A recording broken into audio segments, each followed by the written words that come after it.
Hey, you're listening to the Road to a Billion podcast. I'm your host, Stefan Georgi. I'm glad to have you with me here today.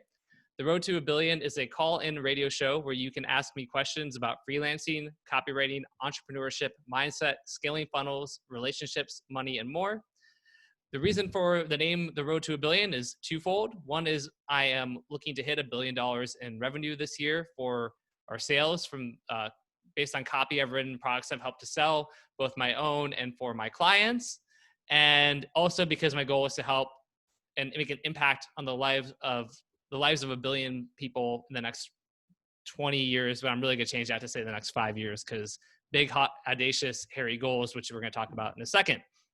Like I said, the way it works, you put your questions into the Q&A section in Zoom, and my friend Ed Reay will review those questions and feed them to me. Ed, you want to say what's up to everybody? Yo, what's up, guys? Super excited to be here. My name is Ed Reay, and I help make people's funnels Facebook friendly so they can get some of those Zuck bucks. And super excited to be here. I've been doing copywriting for a few years and super stoked to be able to share the stage with Stefan and share some insights I've learned along the way.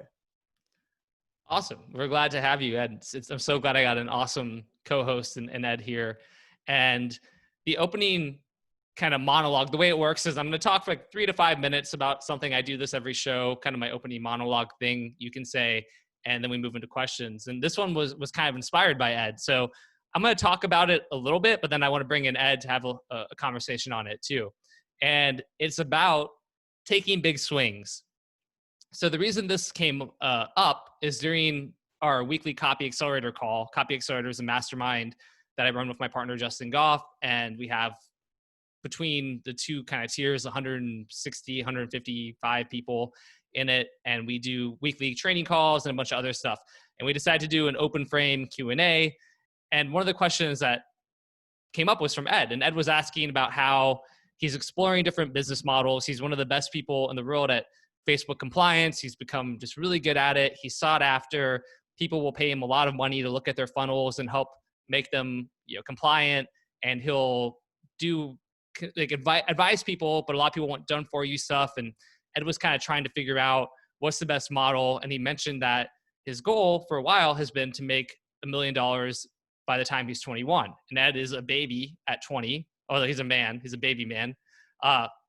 Wise beyond his years. I was talking to Ed about how, before this call started, I was talking to him about how when I had the same goal to make $1 million before I turned 21, and I was involved in a music company, but I did not have the knowledge needed to make that happen. I did not have mentors. I had a business partner, but the partner was also just a kid who didn't know what he was doing.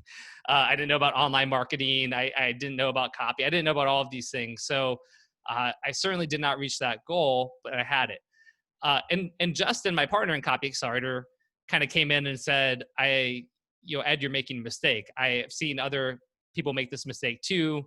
You go from a job where you're making 50, 60, 70,000 a year or whatever it is, and you're trying to make $1 million, and that's too big of a jump.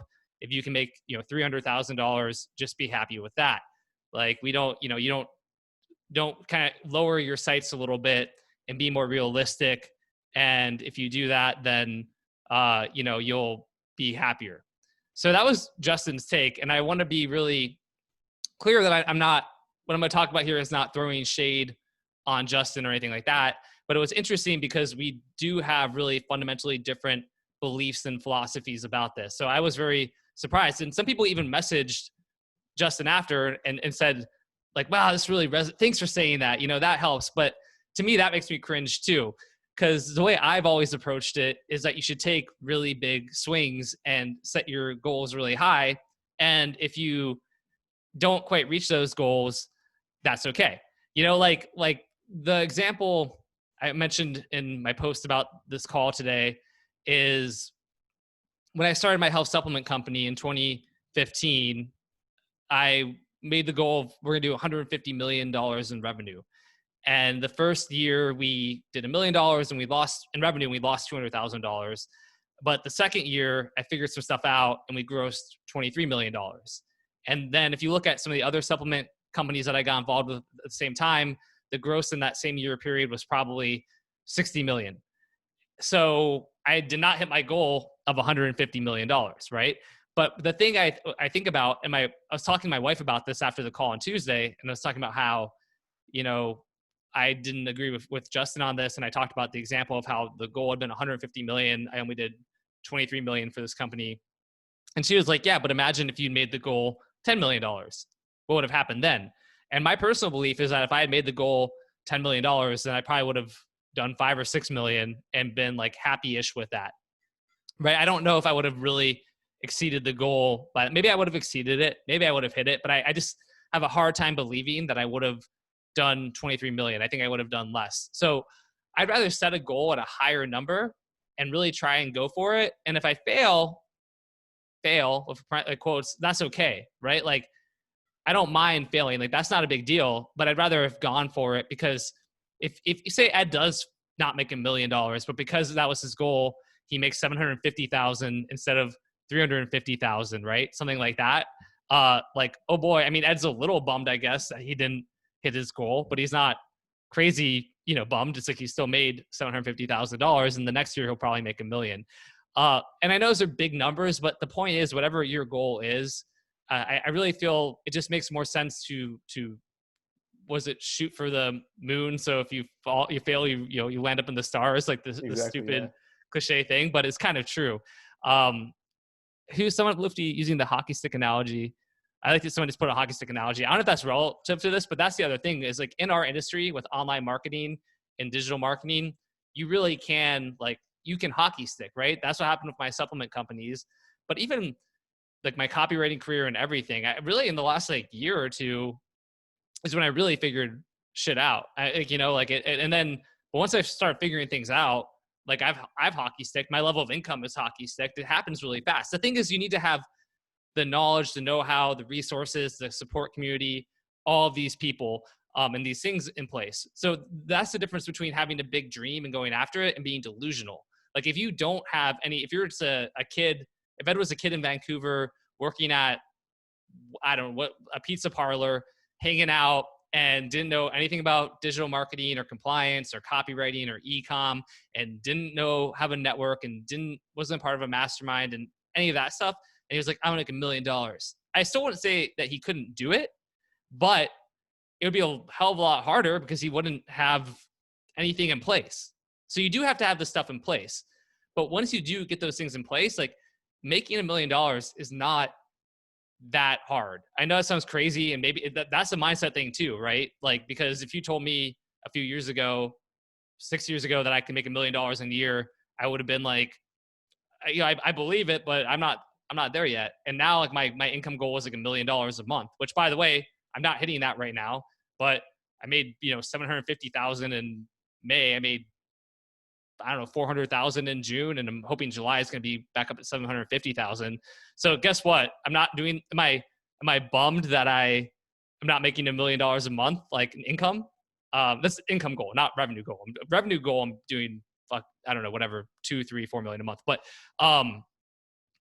maybe more, but no, I'm sure I want to keep going for my goal, but turns out when you make $500,000 a month in income, not that awful.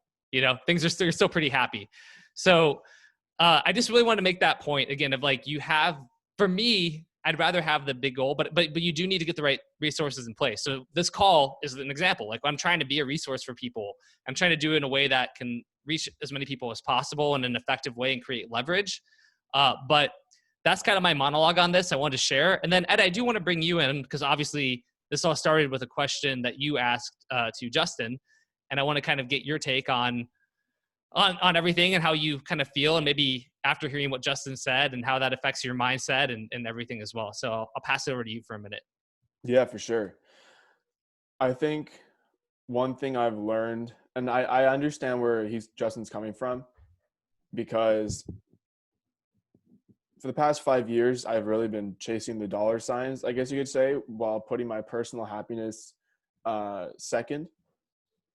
And that really had an impact on me, not in the best way, but on the other hand, it got me to where I am.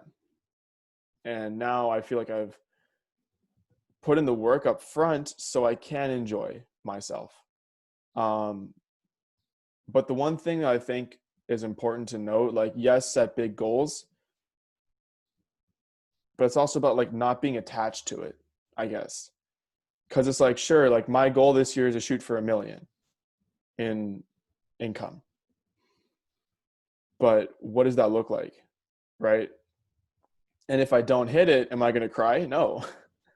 I mean, I'm just going to create my life in a way where I can create that income while still living the life that I want to. And that's one thing people forget about.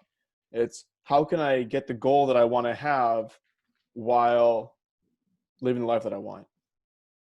So let's say my income goal is 300K this year, which, by the way, I'm already on track to do that. So it's like, that's fine. And what did you do last year, by the way? If you're comfortable admitting on camera. That's fine. Well, in Canadian dollars, so in like $1 US, in Canadian, that's like, it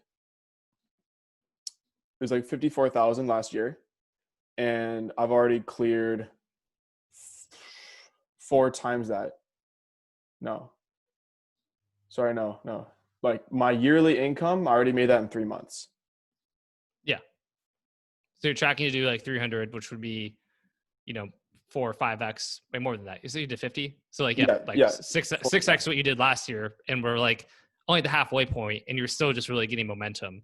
So that's where, like, to me, it's like now you're charging more, you're creating. I mean, I think, you'll probably end up at 500 plus and again, maybe $1 million, but but even that, if a random person, so many people out on the street, if you came to them and you're like a year ago and you're saying, hey, I'm making, 50,000 a year, I'm going to make 500,000 next year. People would tell you, whoa, Junior, like slow your roll, like take it step by step, all that. But in the reality, like you're doing it, like, right. You have like the mastermind, the support network, the right mindset, the skills, all of these things, and you're making it happen. Yeah. And the other thing also, which is a huge part of it, which I love talking about, is finding opportunity where people don't see anything. Like I don't like to pump myself up, but I truly believe like I'm one of the pioneers in the Facebook compliance industry. Like I don't know anybody else who does it, basically, except like maybe one other agency. Yeah. So creating an opportunity and spotting it. If I was just like, oh, I'm going to do, if I set small peanut goals, let's say I did, 50K last year. Okay, you know what? I'm going to 3x my income this year. I'm just going to do 150K. I wouldn't charge what I charge. I wouldn't have to think at a higher level. So that's the other thing. Always begin with the end in mind. So if I want to make $1 million a year, well, how much do I have to make a month? How many hours do I want to work a day? How many clients do I need to have or want to have? Then how much do I have to charge per client to hit that revenue goal? Or it's maybe I want to be a business owner, like a physical product owner selling coffee on like e-com supplements. I don't know, e-com stuff or supplements. It's like, well, okay, how many units do I have to sell per day? If I like the thinking between, and I hate to say 10x, I really it bugs me, but that's really what it is. Is you reverse engineer your income goal. That's how you find out what to charge, or at least how to start getting there. So again, $1 million, 83,000 a month. I'm doing like 16, like, well, last month I did, I'm just going to say, I don't care. I did 16.7K last month, working like 2 to 6 hours a day and taking weekends. Believe it or not. If you know me, that's like never happened before. Never believed in weekends. And I actually took a hit because this one sales letter I wrote is pure performance. And my client says that sales letter is probably going to pay out a minimum of 60K in royalties this year. So I should have made more last month technically. But if I was going for just 150K this year, I wouldn't have pushed myself to raise my prices. So and this is just very interesting is this helpful or is this just me rambling? I don't know. I think it's helpful. I'm very happy to have you on the call too, because you're making so many really good points, including about the breaking down the goal stuff. Like, which we talked about, like I do it for an hourly rate, right? And then the other thing really quick is that you did point out, and this is the point that Justin made, and I want to give Justin credit for it, is it's not, you do want to enjoy where you are too, like Yeah. being happy, enjoying life. Like you don't necessarily want to, make yourself miserable because you're so obsessed with like the end in mind.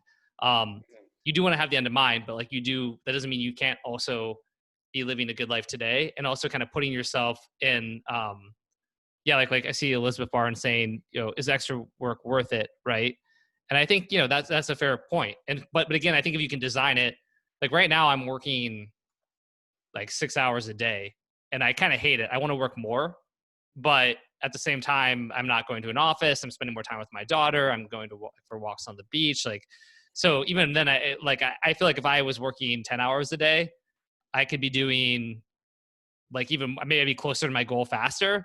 But then I'm like, I look at it and I'm like, well, I don't know. Again, I'm making like $500,000 a month, like, sometimes more. I really think I'll get to $1 million a month before the end of the year in income, and I'm working 6 hours a day. So I can be okay with it. Okay, it's gonna take a little bit longer. Fine, it is what it is.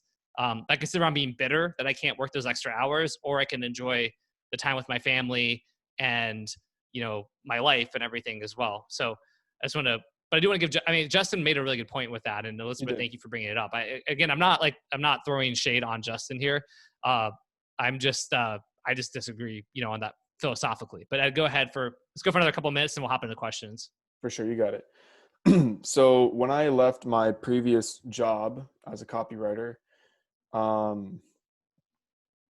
I got hired to write a sales letter for a VSL for $2,000. I was like, yeah, I'm so stoked. Yeah, let's do a VSL.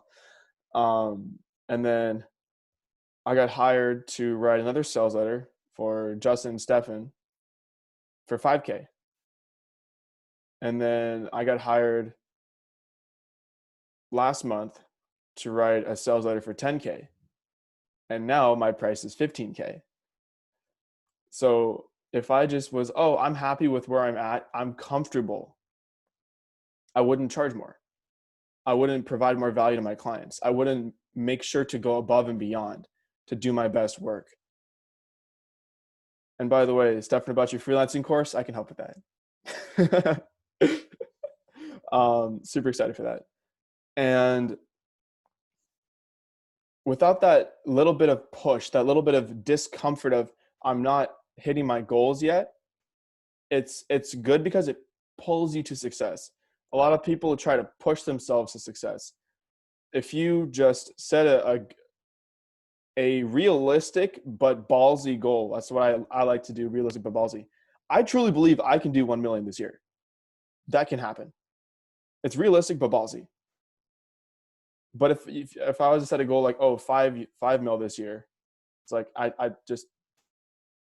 don't see it right now, the way that I'm doing things. And maybe that's my own mindset issues. I don't know.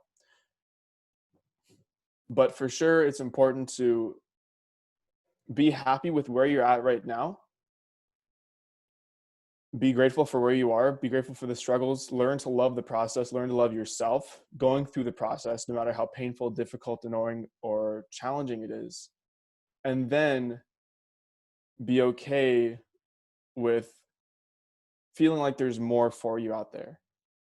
There's that little bit of, I guess, discomfort, dissatisfaction. There's that little bit of you want more. And a lot of people in our society, they're not comfortable with that. They're not comfortable with, when is enough enough?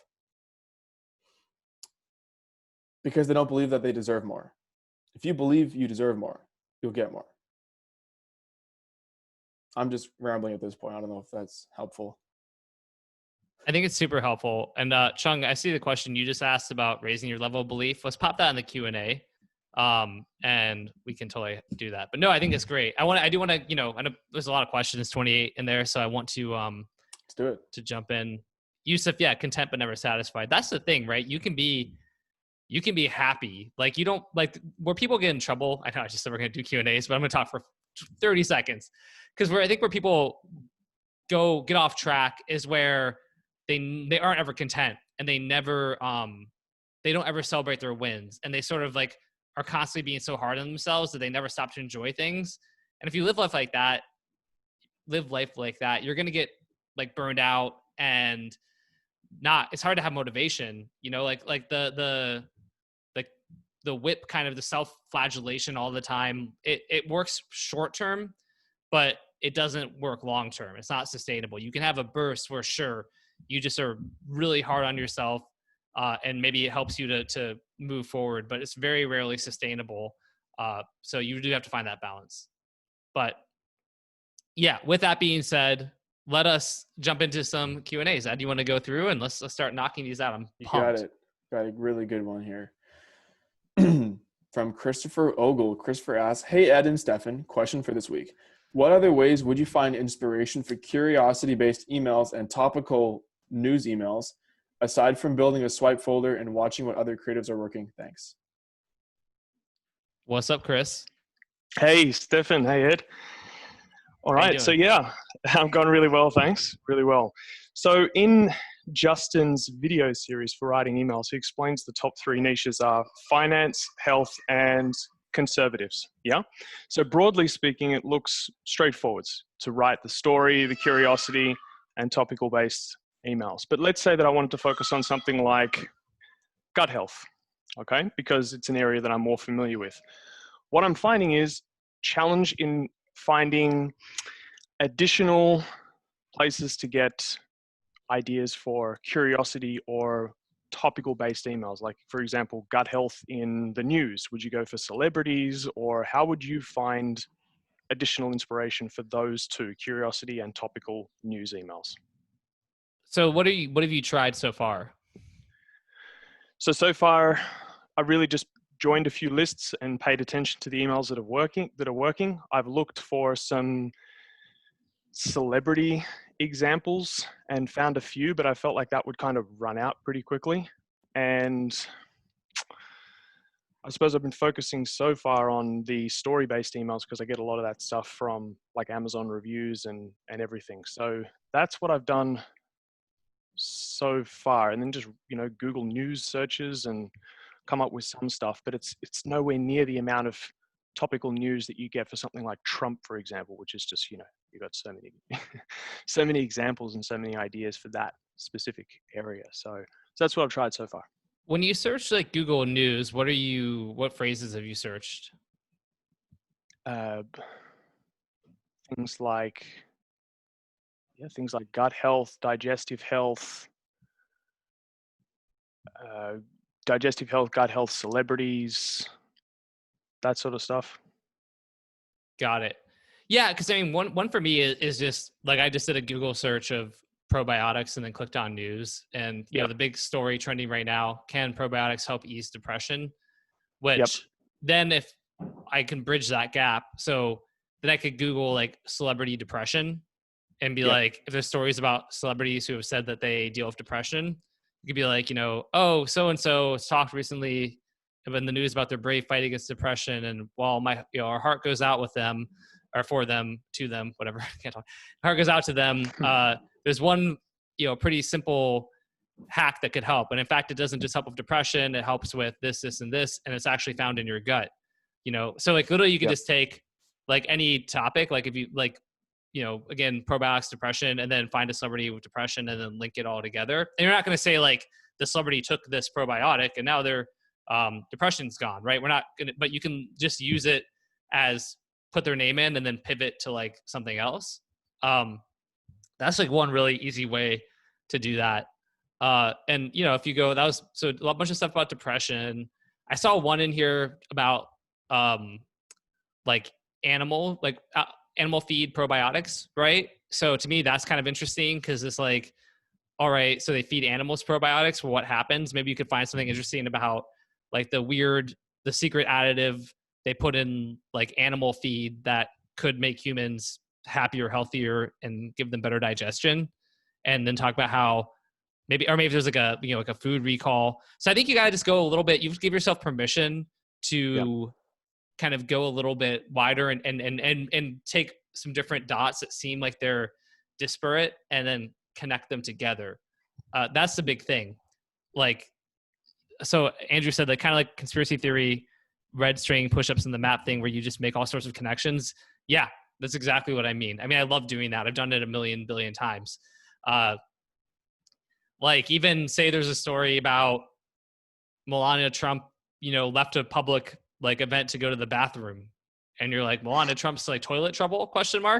And they'd be like, oh, there's a story about how Melania Trump went to the bathroom and people said maybe she was suffering from indigestion. Well, if she is, then one thing she should know about is this crazy 5-second gut fix. Like you just sort of take it and connect it. So that's like the big way to do that. And then beyond that, I mean, I've recommended the site before, Science Daily, but going there and kind of looking at the news stories about probiotics and gut stuff too. But again, I would, kind of like a conspiracy theory, all the red strings, and you're just connecting the dots together. That's really the best way to approach that.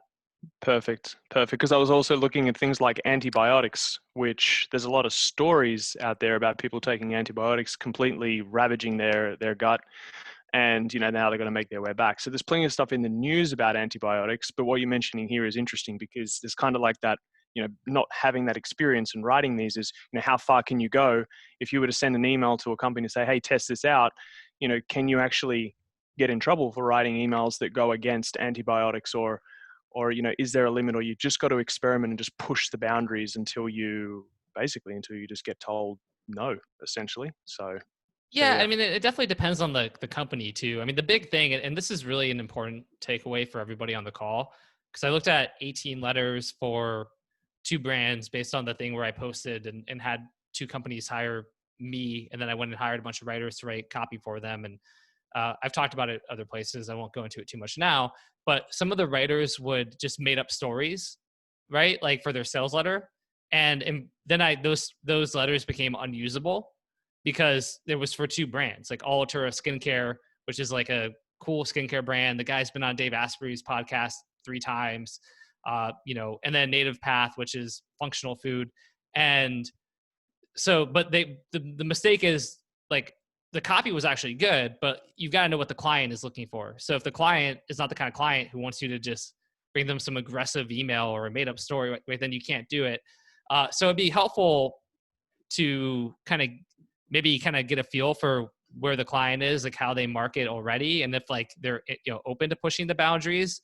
And then Peter, it was you, but it was like 5 other people too, pushing the boundaries. But then again, but like I said, then the other thing is if you're just sort of like using that to be topical, but you're not making claims, then you're probably, you can probably get the company to go for it a lot. Like I see another one that's on page 4 of news about how probiotic combination reduces mortality in preterm infants. And you could be like, some celebrity who just had a baby and be like, oh, they had a baby and apparently the baby's really healthy. And, what's funny is there's new research showing one of the things that makes babies, healthy is when the parents have a healthy gut. But you don't have to be a pregnant mom to have a healthy gut. Like, in fact, like, here's all the benefits. Like, just like, if you do that, is it really like, you're not saying so-and-so celebrity use this, had a miracle breakthrough. You're not making any claims. Like, you might get a cease and desist, I guess, but like it's overall pretty, it's pretty safe. So yeah, hopefully that helps. Yep. Absolutely makes total sense. I mean, your example that you used with Trump recently in that sales letter it's a perfect example. So you have how you connected the dots between something, but didn't actually say that Trump himself was using the telomeres and things for anti-aging. Right. So, yeah, yeah, totally. Exactly. Perfect. Brilliant. Well, thank you very much, Stefan. Really appreciate it. Yeah. Cheers. Happy to help. By the way, that was a big transition from all the mindset stuff to like email copy. Hey man, we help all kind of folks here. Yeah. Next question we have is from Francis Waldecker. Francis asks, do you really need to build a presence on Facebook to start getting clients? How can I start getting clients even though I never really post on Facebook? What's up, Francis? Give him. Hey, how's it going? Go. Good. How you doing? Not too bad. Just having some lunch, taking a Nice. little break, listening to your stuff. Nice. Well, I appreciate that. I'm glad I can be your lunchtime entertainment, Absolutely. Cool. So yeah, the question is pretty straightforward, but do you have an aversion to posting on Facebook? Do you just kind of not want to put yourself out there, or are you just sort of curious? Yeah, that's kind of more it. Like I've always like enjoyed being like a more behind the scenes person. That's kind of why I've like doing the copywriting and stuff like Right. that. Yeah, I'm not big about putting myself out there and doing things like that. And like I haven't ever wanted to build a presence on Facebook or do anything like that. Yeah.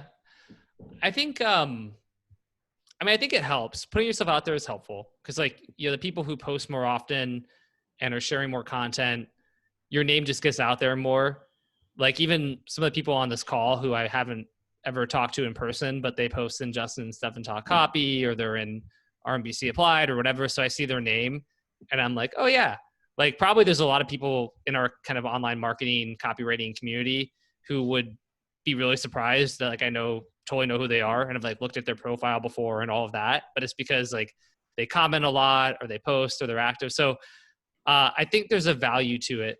But if you really don't want to go that route, what else can you do? I mean, one of the most immediate things is joining a mastermind.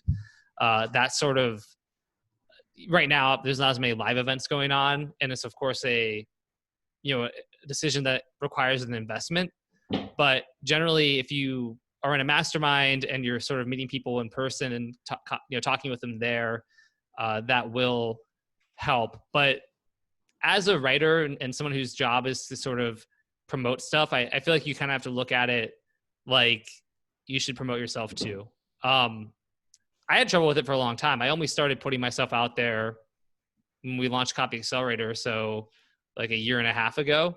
Before that, I very rarely posted or talked about copy or did anything. And I was already pretty successful at that point, but things have just like, I don't know, like we don't want to use 10X here, but like, things have really like gone so much better for me since then. And Ed, I know you've been posting stuff about compliance. I mean, I'd love to hear your story on it too, Ed, and like kind of what you've done. Yeah. So to me, when it comes to getting clients, I prefer a more guerrilla approach, as well as having the building the farm, I guess you could say, or like, planting seeds through daily Facebook posts, because you have to build it up. You have to do all this stuff. You have to post daily, and that could be a large time commitment if you're not interested. I highly recommend you do that, but it's not mandatory.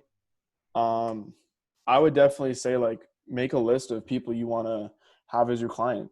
Like make a list of like 50 to 100 people, go through, find your top 10, and just write some copy for all of them for free. Find a way to reach out to them. Like if you have dream clients, they're probably in Justin and Stefan Talk Copy, like straight up, for the most, like pretty good chance. If they're in the direct response marketing space, just find a way to find their name and just get in front of them, send them free shit, and tell them to run it. And if they like it, get them to hire you for pay next time. That's the best way to get all set up. And worst comes to worst, if they don't hire you, they don't, pay you, you just have more copy to show as a part of your portfolio to the next client. I think another thing, Francis, honestly, is maybe like if you just straight up don't want to post stuff or comment stuff, then don't do it, right? But because I don't want you to be miserable. But if you're potentially okay with it, I also kind of feel like maybe a micro commitment of I'm going to put, one value post a month in Justin and Stefan Talk Copy, or I'm going to, reply to like a few posts per month or whatever it is, and you can start smaller. But it just has made such a big difference. Like I can just tell you, someone who puts out a lot of content now, like, there's the mastermind, there's all this other stuff, but like I get hit up yesterday by a guy who has 90 acres of land he's trying to sell. It sounds like a scam, but I don't think it is. He's in some other masterminds, and he was like, can I, pay you to help me with how I can sell like this land? And it's like super random, but kind of fun. You know what I mean? Like, I'm like, okay, so somebody wants to pay me to just brainstorm on creative ways to sell like a bunch of property he has in like Florida or wherever it is. Like it's kind of cool. The more you put yourself out there, the more opportunities do come your way. Why do you think you don't like it? Can we go deep for a minute? I mean, why do you think I know like being behind the scenes, but I'm just curious, Why do you think you don't like it? I think one of the biggest things is like I don't know like what I have to say yet right now. I mean, like I'm been doing this for a little bit. I have like a little bit of success, but like I see, because like I'm in Copy Accelerator Lite. I post, like I have RMBC, so like I see all these guys doing so much more, and like I'm in like a lot of communities with like higher level people. So it's always like, well, what can I really say that like is worth reading now with all these people who've done more, probably know more, things like that. So I think that's kind of at the core of it. Yeah, that makes sense, and that's fair. But I think if you look at something like Justin and Stefan Talk Copy, where we're at, I don't know, 3,500 members or so now, and there's high level people, but there's a ton of people who are middle. They're on their way up, or they're wherever, and they'll still get value from it. And I think if I were you, I'd focus on when you do go get those wins, like, here's 3 things, like 3 lessons I learned, or 3 things I did that helped get this win.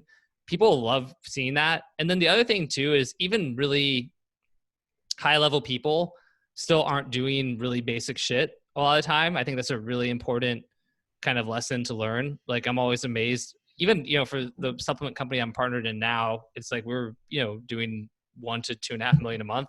And there's a ton of shit we should be doing that we're not, and we're working on it.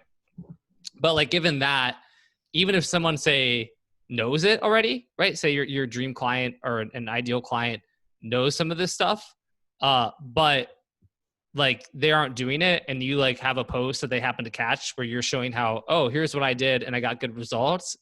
They might just be like, oh crap, I know I need to do that. Like, and so let me reach out to this person. Maybe they can do it for me.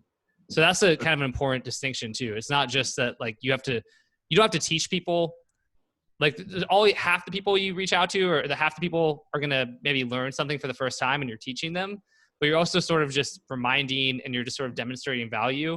And those are the kind of things that everybody can get, can kind of benefit from, if that makes sense.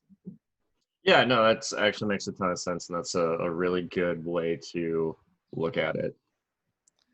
Cool. Yeah, it's a huge thing. I mean, it's related to that concept I talked about when you do like the cold reach out, where you send someone a pre-written email, and like what happened yesterday, where the guy did that. He sent me 3 creatives, but then somebody else emailed me and said, hey, I need some creatives. And I was like, oh, you know what? I'll just hire this guy because he just sent me these creatives. It's the same thing. I think the way the mind works is if you were writing about stuff and it happens to be a relevant pain point for somebody, then they're like, oh, I should just hire this guy. So for that reason alone, and again, just in your head though, don't make it a huge thing where like, fuck, I have to post every day now, 3 times a day. Just be like, I'm gonna try once a month or once a week or whatever it is, and keep the bar low and just sort of get your feet wet, do it a little more, and I think build that kind of habit. And over time, you can start posting a bit more, regularly. That's so true. And Francis, you don't need to be this world-class expert, absolute like Stefan Georgi, I have a copywriter. You can just be like, just be where you are right now. Because odds, like if you're on this call-in show right now, odds are you're better than most copywriters out there just by the sheer fact that you're here. And they're making a lot more money than you just because they have the audacity to do so. And just take action and just get started. And again, you don't need to be brilliant. You just need to be either. I hate how Russell Brunson says it, but it's true. It's you don't need to be an expert. You just need to be one step ahead of your customer or client. And the funny thing is, like Stefan said, a lot of these guys, like they teach the basics, but they don't do the basics. Like one of my clients is a really big name in this space, and they've never split tested a single fucking thing on their entire funnels, any of their funnels at all, 0. Yeah. And let's say I put out a Facebook post saying, oh, here's my top 3 favorite split test wins, or like top 3 things to split test. Even if I have no experience, it's like, hey, I was watching this podcast from this person and he was talking about split testing, and I want to make a post about that too. Here's my top 3 split tests. That client sees your post and goes, hey, this guy knows what he's talking about. I need to split test my shit. I'm going to hire him or her.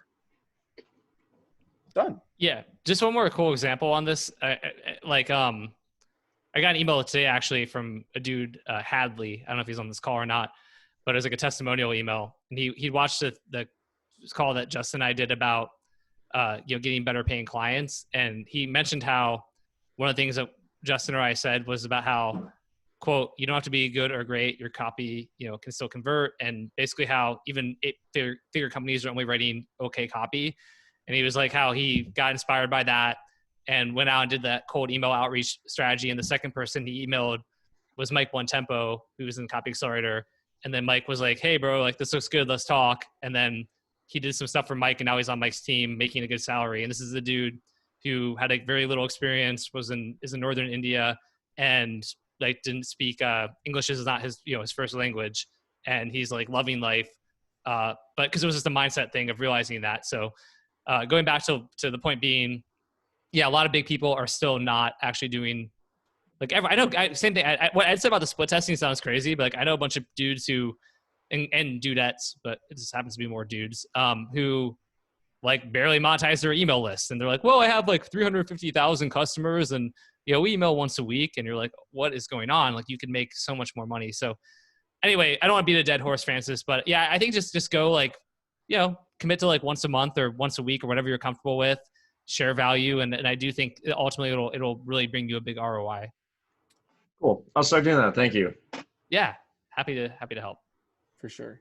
And so there was a question in the Q&A. I'm going to hit two birds with one stone. I'm going to quickly answer that one that's related to this, which is how do you find opportunity? Because that's what I talked about earlier.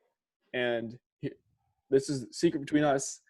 I'm probably most likely going to write a book on how to create opportunities. Okay, that's something I'm very fucking good at. I know. Anyway, so when it comes to getting clients, the way to create opportunity is to find out where the gap is.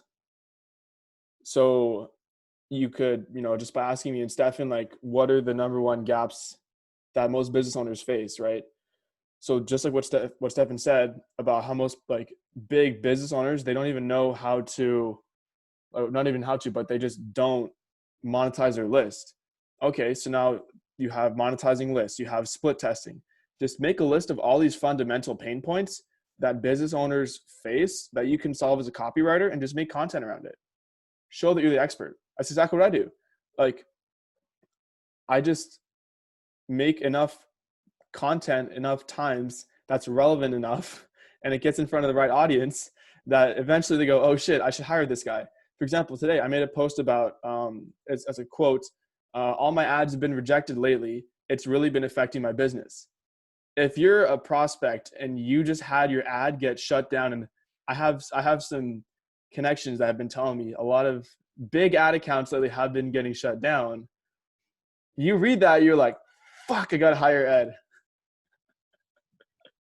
So just find out where that gap is in the market. Find out where that gap is, where your ideal client is and where they want to be, and be the bridge to that gap through your content by showing them you have the knowledge to help them get closer to their goal. And you don't have to be brilliant, because odds are if they have a problem, it means they suck at it. So either they suck at it, they don't have time to do it, or they don't want to do it. It doesn't matter if you're a 3 out of 10. A 3 out of 10 is better than a 1 or a 0 out of 10. If that makes you feel any better. And it's true.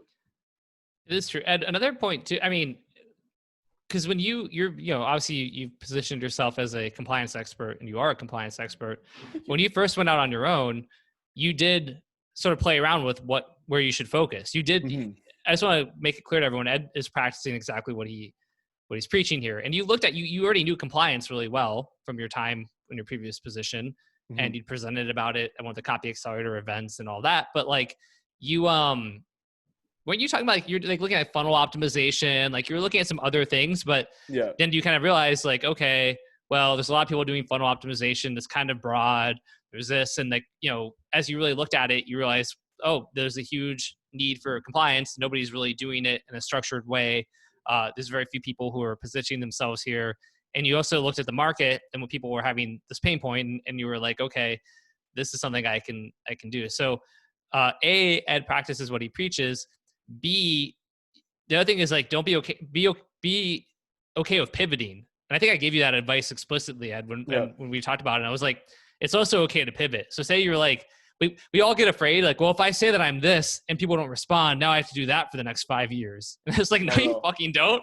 You can literally stop the next day. Like, what do you don't have to do it for the next 5 minutes. Like, you can try something. Yeah. Yeah. That's such a good point. Actually, I just ran into this just now, where I told people I was going to do a weekly newsletter for my, my compliance stuff. And I know you guys are trying to get that for me for a while. I've just been busy. But I talked to Brooks, the client success manager at a copy accelerator. He's like, dude, a weekly newsletter is a lot more work than you think. Just do a daily email list. Like, you already do it with your Facebook posts. So honestly, I'm just going to pivot, screw it. And I'm going to make a email list that's just does it daily. Like, I felt stuck in this box, but the only person who can put you in that box is yourself. And as long as you deliver what you say you're going to deliver to who you're going to deliver it to, that's all that matters. Like, people don't care if it's a fucking weekly, monthly, annual newsletter from me. They just want to hear from me.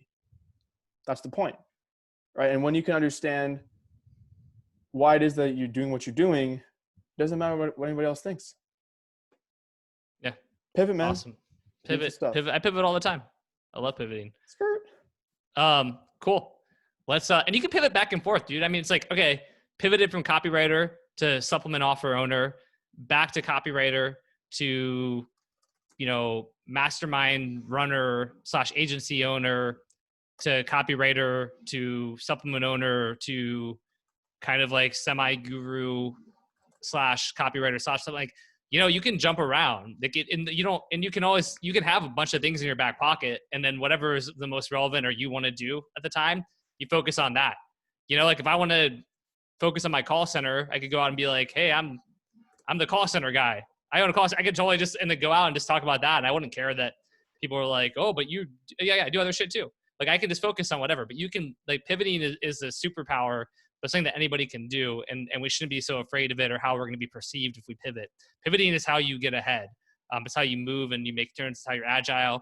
And, it's almost like in basketball, you can kind of pivot and travel down the court, but you're blow the whistle in basketball, but in reality, you can just keep pivoting all the way to the finish line.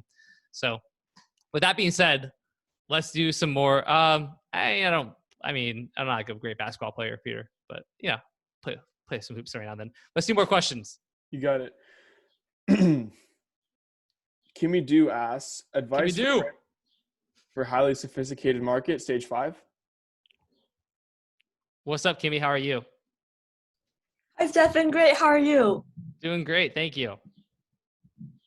So, awesome. You'll give me a little background on this? Oh, I'm glad to have you here. Yeah, so I'm writing for the skincare / fragrance, and there's like a lot of solutions out there already. So what's your best advice for like standing out from all the other different like similar products and solutions? Yeah, I think there's a couple. It's you have a couple options, let's say. So there's storytelling, telling better stories, which is one of the easiest ways, because then it's not even it's about the product or the ingredient, but if you tell a better story than your competition, then you generally win. So if you can tell stories of the mission and the vision and the purpose behind the product, if you can tell a better story about the creation of the product, if you can tell a better story about the ingredients in the product, when you tell better stories, people are captivated by stories. So the best story often wins. And that's number one. And it's a really important one. The other one, what I guess is related, is with the ingredients. Like, if say that the formulation has 20 ingredients in it and they're pretty well-known ingredients, but everybody else in the market is focusing on 2 or 3 of the same ingredients every time.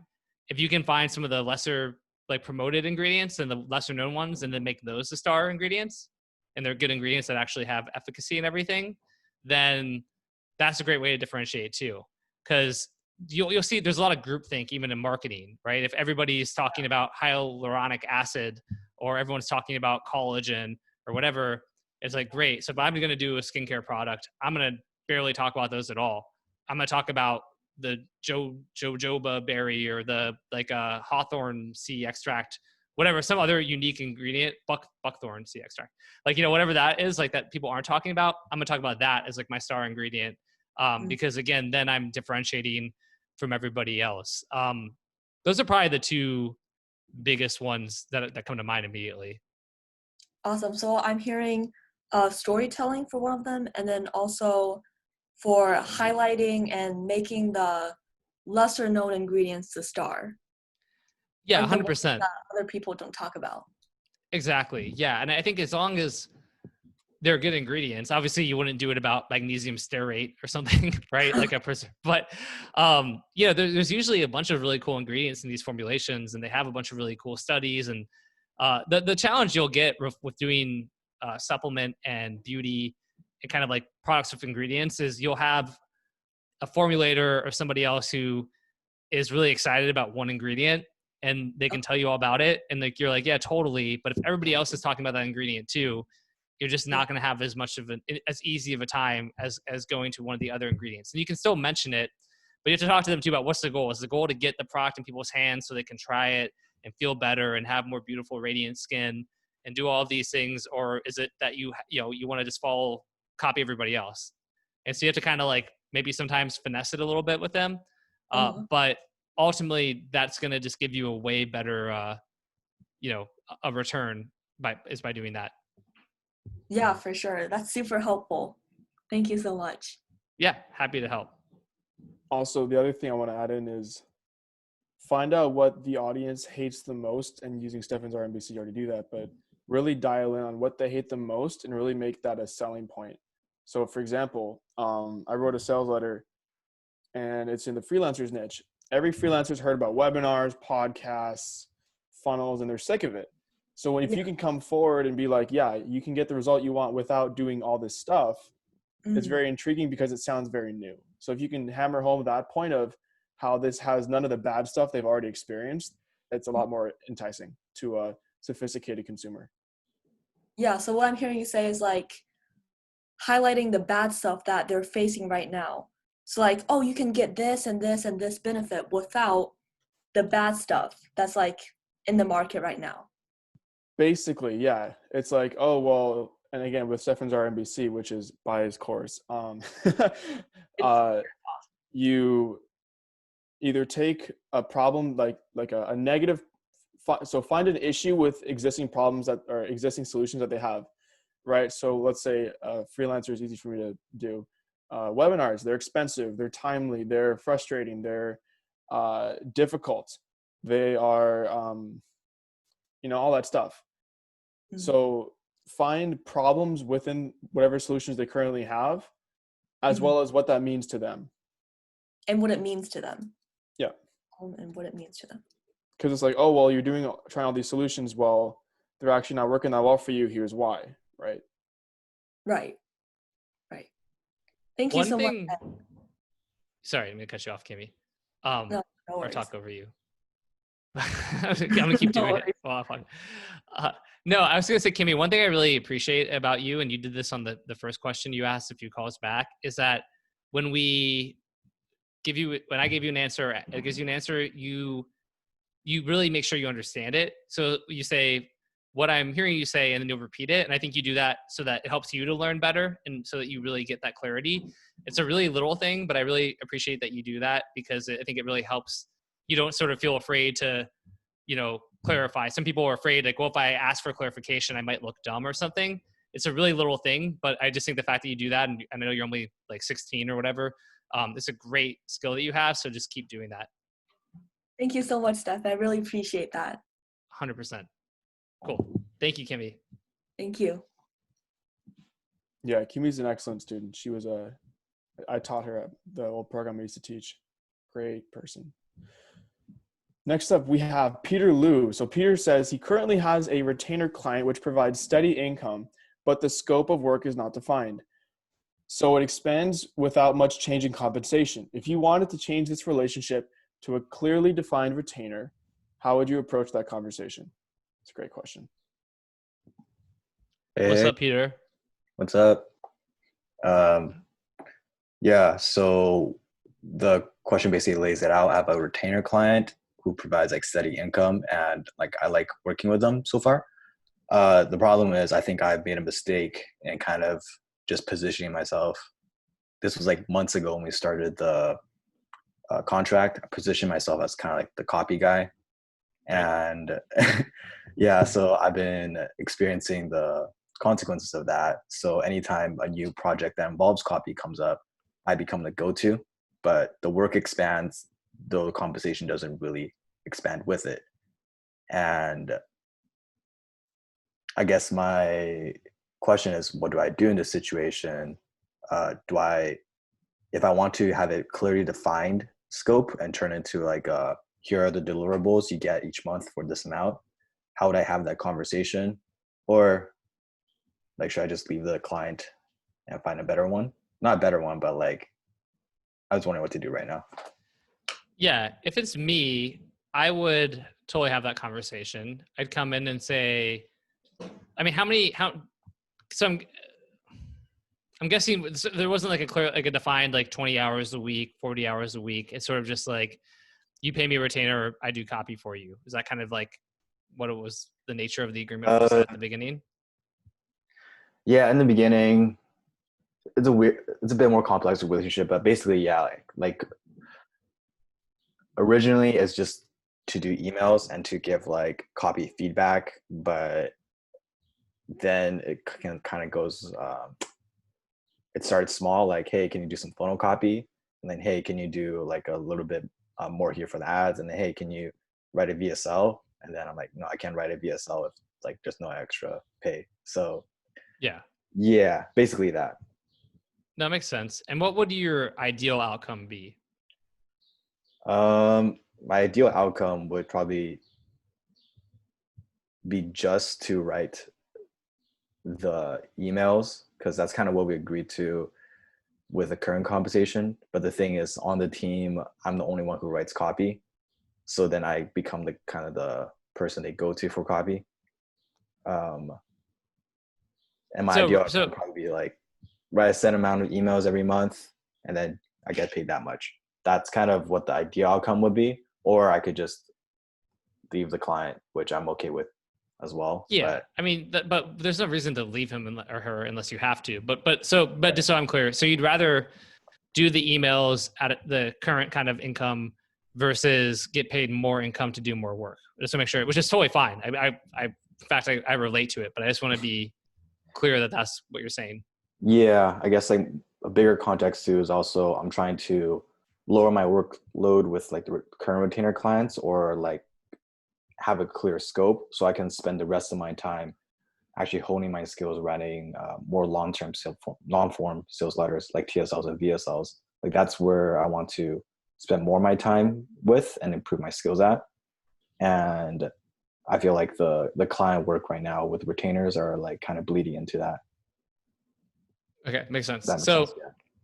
No, it does. Yeah, I mean, then I would just have the candid conversation with them. I would say, hey, love working with you, and really enjoying it. And I think you're getting a lot of value from what I'm doing and the emails and everything. Kind of like, right? Like, yeah, okay, cool. Well, one thing I've noticed is that sort of the role has been expanding, and it's outside of the scope of what we had discussed initially, which was me doing emails for a certain amount of money on retainer. Given that, honestly, I don't have the bandwidth for the expanded scope. I'm really want to focus on doing what we set out to do, which is delivering excellent, emails for you and really hitting out of the park. And my concern is, that doing these other tasks, takes away from my bandwidth. And, not only that, but I would need to be compensated more. But honestly, again, I'd rather just focus on these emails. What I can do though, is I have an awesome referral. Like I'm hooked in with all these copywriters. I can, for somebody who's doing this additional work, I can connect you with, a great writer, or, introduce you to a couple and help you with that process. And they can do it hourly, or you can put them on retainer as well. But that way I can focus on emails and you can get all these additional copy needs being met and, continue to grow your company. I'd really just approach it pretty logically. Cause if one of your scenarios is you just leave them, but it's like, why do that unless like, they say, no, like we're going to pay you the same amount, but you have to do more work. And then you can be like, F you and leave. But it's better to just sort of tell them, hey, this is what we set out to do. This is a scope, but then, solve the problem for them. Like be helpful, be like a trusted advocate for them by bringing somebody in who can, can assist with the additional copy for them too. True. Okay. That makes a lot of sense. Sweet. Okay. Thank you. Yep. My pleasure. Ed, let's go. Who's next? Let's go. do it. Let's answer Next questions. up. Let's do it. Let's do it. We got this. We'll do rapid fire. We have a question here from John Kim. What are your thoughts on hiring a coach? What's up, John Kim? Double John Kim. Yeah, I wasn't sure which one's him, so I put 2. John, I see one John unmuted. 2 Johns unmuted. Hey, sorry. Can you hear me? Yep. Yes. Yeah. I have it running on my computer on my phone. I just don't have a mic on my computer. So that's why you're seeing double. Cool. Sorry about that. Only thing better than one John Kim is 2.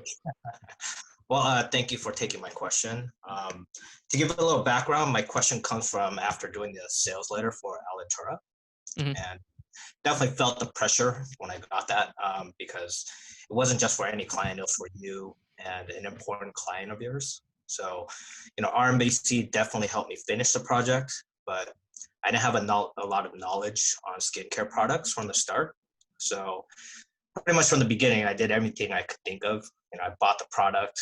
I ran a focus group with my friends to get feedback, watched a bunch of YouTube videos, even hunted down one of the testimonials on the client's website and interviewed them on the phone.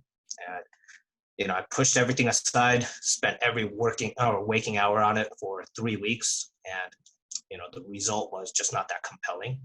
I thought it was good when I submitted it. Now I think it totally sucks. So just to wrap up the thought here, this was a unique project because, I was getting paid regardless of it being good or bad, but Right. I hate to think that I turned into something bad, so I definitely felt that imposter syndrome that I heard a lot about, but instead of feeling defeated, I want to make it right for the client and, get better myself, which is why I'm thinking about hiring a coach, to get that individual guidance and eventually rewrite that letter. So I just wanted to get your thoughts on that. Is it too early or, is it never a better time? I mean, my concern with hiring coaches is that most of them suck. Just flat out. Like, there's a bunch of people who are going to come in and try to coach you and teach you a bunch of bad habits. And they aren't good. There's a couple good ones. I mean, Dan Ferrari is a great copy coach. David Deutsch is a very good copy coach. There's a couple, they're expensive. But honestly, Ning's good. There's some out there, but the other thing I want to kind of point out, dude, because speaking of the imposter syndrome, obviously is I read it and reviewed it and gave you feedback. And Andy and I's conversation was, this is a very good effort. It's a good letter. It was totally worth $5,000. It just wasn't as good as some of the top ones. So I want to be clear about that. It wasn't we didn't look at it. Nobody looked at it and said, this is a bad letter. In fact, I think your copy was absolutely worth the $5,000 you got paid for it. And so did Andy. And I think that's a really important distinction. In fact, you followed RMBC really well. Your lead started with a paradoxical question, which was really good. I know, sorry for people who haven't read this copy. It just is what it is. You did a good use of testimonials. You told the story. I mean, some of the big things, if you watch my video and my feedback to you was more formatting, do more subheaders. It was, making little tweaks in the lead or the headline. So with that being said, my sort of feeling on it is how long have you been writing copy for? About 2 months. Yeah. So it's crazy. It's you've been writing copy for 2 months. I'm not trying to laugh. I'm not laughing at you, but I'm laughing at because in 2 months of writing copy, you wrote a sales letter that's extremely good. And so my opinion on it is you don't need a coach. You got to just keep writing copy and keep getting experience and keep practicing and keep, consuming content that people who know what they're talking about put out and all of that kind of stuff. But, yeah, and I know it's hard when you write something and then you kind of like it and then you turn around and you hate it. We can be very bipolar as copywriters. But realistically, again, what you wrote was very good. It was way better than what I was writing after 2 months. I mean, hashtag RMBC method, hashtag, go buy it. But at the same time, seriously. So no, I don't think you need a coach. I think you just need to keep practicing and then be a little less self-critical because I mean, you're on your way already for sure. Yeah. Well, first of all, everyone should buy it, because if I didn't buy RMBC, like, I wouldn't have finished. That's for sure. So that was amazing. But I guess, just the thought of the coach, like, being so new to it, the only person that I really, I guess, have connected with that is a star is you. And I know that you have a bunch of people asking questions all the time, and it's, I don't want to bother you with something. I know you're talking about like follow up a bunch of times, but I just don't want to be that if I can get my questions answered somewhere else. And it's like, maybe if I had somebody where I could show them my letter before I turned it into a client, and they're like, no, you should not turn this in, work on this stuff. I just didn't have somebody to really ask that, so that was the idea of like, maybe I should hire a coach, at least somebody who's knowledgeable on RMBC and like somebody within like the world, so. Can I jump in on this? You can, Ed. Okay. John, I'm going to lay out for you real flat, buddy. Cool. You're a good fucking copywriter. It's only been 2 months, and Stefan barely had feedback for you. Like, just let that sink in for a minute. He just told you the Google Doc that you sent him was worth the $5,000. Yeah. Your words on paper are worth $5,000. Think about that for a second. You just had the world's best copywriter tell you your words are worth $5,000, and you started 2 months ago. 2 months ago. Can I put the link in the chat so people can see it? Are you okay if that or that make you uncomfortable? Well, I don't know. I still don't think it's good. Maybe it's just because I'm rewriting it, or I'm looking at it, I'm like, I need to scrap the whole thing and rewrite the whole thing. Like, you can share it, of course, but all I needed. I want people in the chat to see it. For sure, still, I feel like there's definitely room for improvement. Sure. Yeah. There's totally room for improvement. Like that's great. I mean, there's room for improvement for everybody. All the people who join Copy Accelerator and like Randall Pruitt or Ed, like, or whoever, like everyone, right? Like we're all continuously improving. But like, I think it's more about the imposter syndrome, like you're calling out, than anything else. Cause right. Again, copy was very on point. I think, again, I just don't think you need a coach. I think if you want, connect, network, right? People on this call, people in Justin Stefan Talk Copy, like create a, build those relationships, and you can have like, friends and accountability type partners and people where you can share stuff before you submit it. I think that's totally cool. Right. Chris Haddad is one of the best copywriters to ever live. And he had like a new offer, and he like sent it to me before he like was finished with it a few months back, and was like, can you tear us apart? It never changes. Like, it's like, and then I went through and I thought overall it was good, but I gave him feedback on a few things, but I would do the same thing, right? I would send him something or Dan Ferrari something. But I think that makes more sense. And I would, do somebody who's also been trained in RMBC. Darren Hanser said, right. Darren's a great example. Darren's always been a very good copywriter. But has really, really kind of taken off, in the last, whatever it's been, Darren, like since February. I mean, just like more consistent because of RMBC. I love that you're on this call. But I just see it, dude. So many people I know who do coaching are like not that good of writers, and they're not that good of coaches. And I see people who come into even Copy Accelerator who had a coach previously, and they have all these bad habits that I have to then unbreak. Or I've had people who were like one guy who joined, and he was like a coach, and he'd coached other people, and he came in really cocky, but it's like he kept giving bad advice. Then he couldn't make enough money to like stay in the program, and like dropped out of the program. And it's like, there's a couple of good coaches out there. I just don't think you need it, man. I think like, I think you need to be less hard on yourself. I really think like you got to just sit and meditate and like, build a network of people, of like friends, like people are sending you friend requests right now, a little self-love. I just really think, I hope that answers it. I mean, I can't change your mindset on it, but like, seriously, dude, like I would tell you if it sucked, cause I'm not going to like my job. I like being positive, but if I thought like your letter needed a shit ton of work, I would just tell you, I'd be like, hey dude, it needs a shit ton of work. It wasn't perfect. There's stuff you can improve, but that's good. Like part of me telling you stuff to improve is to make you better and give you value. And so not only did you get the 5K, you got the feedback that, gets to help you with it. But just keep writing, like Darren said, keep the more you write, the better you're going to get. That's the best way. And then study copy, study winning letters, do all that kind of stuff. But that's how you're going to get, kind of keep getting better. Definitely appreciate that. I guess I was looking at the coach because I didn't want to develop those bad habits like on my own. And I was thinking maybe a coach could give me that course correction, but I never really thought of it as, well, I appreciate you telling me that people have been coming into Copy Accelerator and learn the bad habits from certain coaches. So it actually gives me a lot to think about. And, but one thing's for sure, I'll just keep on writing and figure it out along the way. Appreciate your feedback. I definitely want to make it right with this letter. I'm going to rewrite it eventually and, present it to the client. So hopefully that's okay.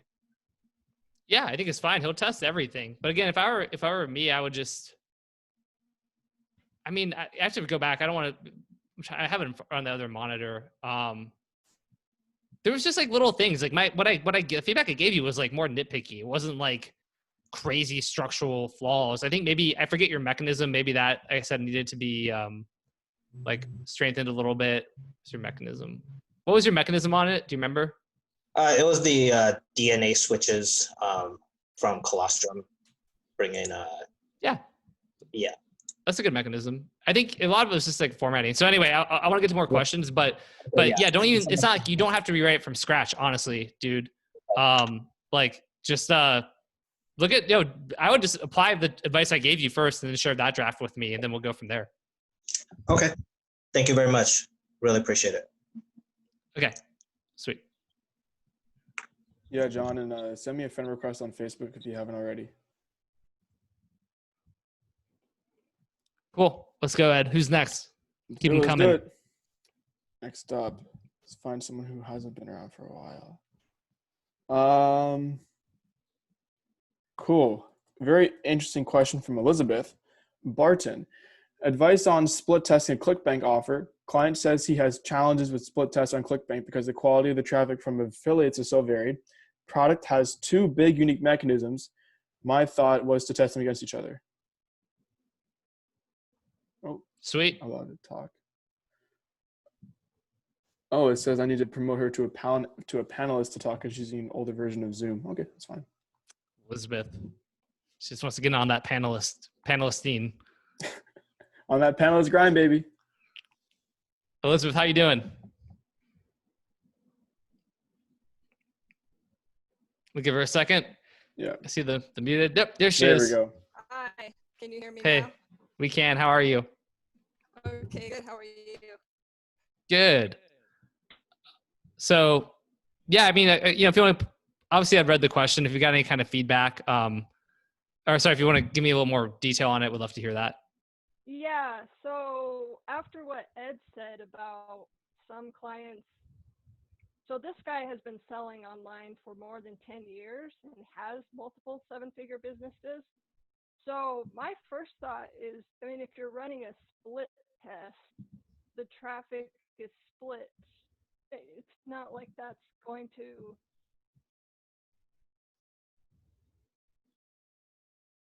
Oh, did I lose? Can you hear Elizabeth Ed or? No, I can't hear her. No. Elizabeth, you cut out there. But I'm going to go ahead and answer Elizabeth's question because I do get what she's saying. Elizabeth, you want to try talking one more time? Let's see. Yeah. Okay. You're back. It's a little faint, so the audio is not perfect on this, but it's okay. But basically, just so I'm clear, he's saying he has challenges split testing on ClickBank because the quality of the traffic from affiliates is so varied. And then you mentioned the two unique mechanisms and you're kind of thinking about testing both of them against each other. Is that kind of sums it up? So what he said is, for example, one affiliate might send 5,000 visitors that totally suck. And so they will only convert one regardless, or 100 that are really good and convert 3. Right. But I mean, I don't use ClickBank very much these days. Can't you just set it up so that like all traffic just gets split in half? I mean, like, so then like, who cares? Because like, okay, so say he gets 1,000 crappy visitors, 500 go to one variant, 500 go to the other variant, and maybe that is whatever. But then you get 1,000 good visitors, 500 go to one variant, 500 go to another variant. I mean, the way split testing generally works is that you can just split it across all traffic. And if you did that, and you can do it by traffic source, so if you're able to look in and see how it's split like that, unless you can't track like individual affiliates, in which case he's got bigger issues. But assuming he can, then he should just be able to split across all traffic. So then you still get that data because you get to see for each person who sent how each variant worked. Yeah, that's exactly what I was thinking. And then I think I was doubting myself because of the fact that he has been selling online for 10 years and has multiple 7-figure businesses. So I think that kind of made me like, okay, but that's exactly like you said, a split test is splitting it in half. So regardless, you are still getting a result. But after what Ed said, maybe he doesn't run split tests. Probably. It's like one of these big marketers his business is successful, but maybe he doesn't run very many split tests. And I don't know. So Yeah. on the mechanism part though, should I split test one of them against each other? I mean, you totally can. I think like the biggest needle movers on split tests are normally going to come from stuff like the headline and the lead. The mechanism can totally be a needle mover too, but generally, doing two variants because the earlier in the copy you're doing a split test, the more eyeballs are on it. So if something keeps eyeballs for longer, it increases conversions more versus if it's down here where you're only getting so many people anyway. But it's totally an interesting split test. Again, the most dialed in ideal people are split testing everything. So that's totally one that you can run. Absolutely. Okay, great. And Katarina said, use cbsplit.com. It works for ClickBank vendors to split traffic. So maybe you recommend that to him. Honestly, my gut on this is without knowing the client is he's probably just kind of like people get stuck in their ways. It's like if you talk to some old grandpa and they, have some belief that they are grandma, whatever, but they can't, some belief they can't change. And you're like, this is so annoying. Like, why can't you change, why do you insist on, not getting a cell phone? They're like, cell phones they're just too much hassle. And you're like, no, they're not. Like, it's fine. And you get clients like that too. I mean, I've had it so many times, and even people I've been partnered with in different things where they sort of give you this like curmudgeon-y old person excuse of split testing, that's too much work. And you're like, you're running like a multi-million-dollar company, but never, we always want to it's again, I said it earlier in this call. I know it sounds like crazy. It's like not that hard to make several $1 million with a business, like doing direct response and building funnels. So we sometimes think that people who have done that must have these magical answers and really be dialed in. And there's a lot of like straight up buffoons who are making money in spite of themselves. And so, yeah, I don't doubt yourself on that. Like they certainly should be split testing and certainly can. But I think if you can get them to do that and help them to realize some wins and good. And if they are really resistant to it, like continuously, then maybe at that point, keep looking for some other clients as well who are going to be less of a pain in the butt. Yeah, no, he's a great client. I was just confused, and I don't think he's resistant to it. I think, like you said, he has some idea in his mind that once they did a split test and something about the traffic, it's probably just an idea in his mind. But for sure. Thank you for answering it, and thank you, Katarina. I'll check out that. Cool. Split test. Awesome. Happy to. And just to be clear, if that person watches this, I'm not calling him a buffoon specifically. I'm just saying like that, like people get set in their ways sometimes and they think things are harder. Cause I've done the same thing. Like I think I talked about this, not on one of these calls, I don't think, but like affiliate traffic. Maybe I talked about it last week. I don't remember, but how I was oh, affiliates, there's going to be fraud. There's going to be this, like, oh, affiliate traffic's really confusing. I can't run affiliate traffic to my offers. And then like I did it, finally embraced it, and then 23x my business. But I had the resistance to it too, but it was completely a BS resistance. And so, yeah. So I just want to be clear, if he watches this, it's not like I'm not throwing shade on him, but I want to encourage him to be open to doing a split test with you. That's all. Yeah, no worries. I agree with you. Cool. Yeah, good. Awesome. Thanks, you. Elizabeth. Cool. Next up, question from Jose Olivo. How do you know when to do a TSL versus a VSL versus a mini sales letter versus a webinar? What's up, Jose? Yo, Stefan, what's up? How you doing? Doing great. How are you? Doing wonderful. Thank you. You want to give me some context on that? Is it like for a specific project you're working on right now, or are you curious about this in general? Yeah, making a free sales letter for someone who's about to come out with a course, right? And usually with courses, they create webinars, right? Mm-hmm. So I'm like, is there like a difference or something like that? What's the price point on the course? Like $497. And yeah, so I'm making the free sales letter for one of his products, so like I can get a chance to write a promotion for the course he's making. Cool. Yeah. Which, by the way, given plugs today, but because Jose was one of the people in the kind of the client stuff, and Jose's was one of the top 3 letters. So the fact that you're doing that for free, that guy's pretty lucky, because your copy's pretty on point, my friend. Thank you. You're welcome. Yeah, given the generally, and I want Ed to answer this too, but generally, like for higher ticket stuff like $497, the webinar model works better. For something that's a price point of honestly like $27 to up to about $100, $149, like something in that range, like a tech sales letter VSL is good. Once you're getting to like a higher ticket, $497, $997 and beyond, generally webinars kind of pull better from what I've seen. I haven't done a ton of webinars, to be honest with you. I mean, I do like webinars, but they're sort of like half-ass, get on and teach and then be like, hey, if you want to buy something. But Ed, you've done, obviously with your previous job and doing a lot of like stuff that's kind of higher ticket courses and webinars and stuff, like, well, I'd love to get your take on that as well.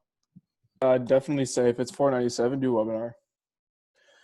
With a sales letter or even a VSL, unless it's like a super long VSL. Because I know that like the No Pants project, they did like, they have this VSL that's like 70 minutes or something, and they sell like a 5K product, and apparently that's crushing, right? So but it's a VSL, but it's like webinar style, so it's a weird hybrid. But yeah. I would definitely say webinar for sure. If it's over like Stefan said, 149, like webinar. Okay, makes sense. Sweet, cool. Happy to have helped. And so mini sales letter would be like something for like $50 and below. It depends though. It depends what you mean by a mini sales letter, because a mini sales letter could be like that, and then you go to an application page and that sells a 5K program. Like what does a mini sales letter mean to you? Oh, I just saw the examples Stefan had in his the RMBC course. Yeah, those are normally good for, I mean, one was like my friend who was running as an affiliate for an offer. So he basically created like a mini VSL script that then went to like a sales page, and he was able to run that as like a Facebook ad, but it was kind of like a mini sales letter disguised as a Facebook ad. And then the other one was for like a sports betting group where they were selling like sports betting picks. Yeah, it depends on the niche and the category. I personally just feel like I'd rather go longer generally. The places where short copy work are like free plus shipping type stuff, where it's really offer focused, right? Like, so whether it's like a book or, a flashlight or, you know, a wallet, credit card, knife thing, something like that. And you can sort of like, this is the product. Here's a demo video of it. Look how cool the product is. You know, hit a few things, like you can get it for free, just pay for shipping. Like then like mini copy works there. You know, maybe if you're a more branded company and you have like a short video, like a 3-minute video on your website, kind of telling the story of it. And it's, you're taking the sales letter outline, but you're applying it in a more branded approach. That would be kind of a mini sales letter.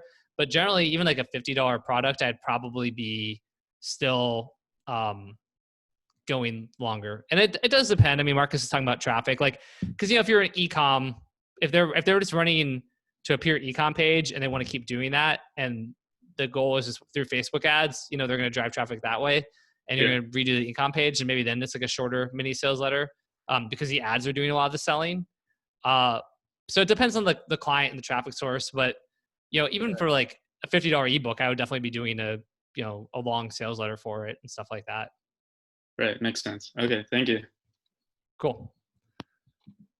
Ed, let's do, I know we're at 11:30 my time, but as long as you're good, let's do a few more. Yeah, we have a question here from Chung.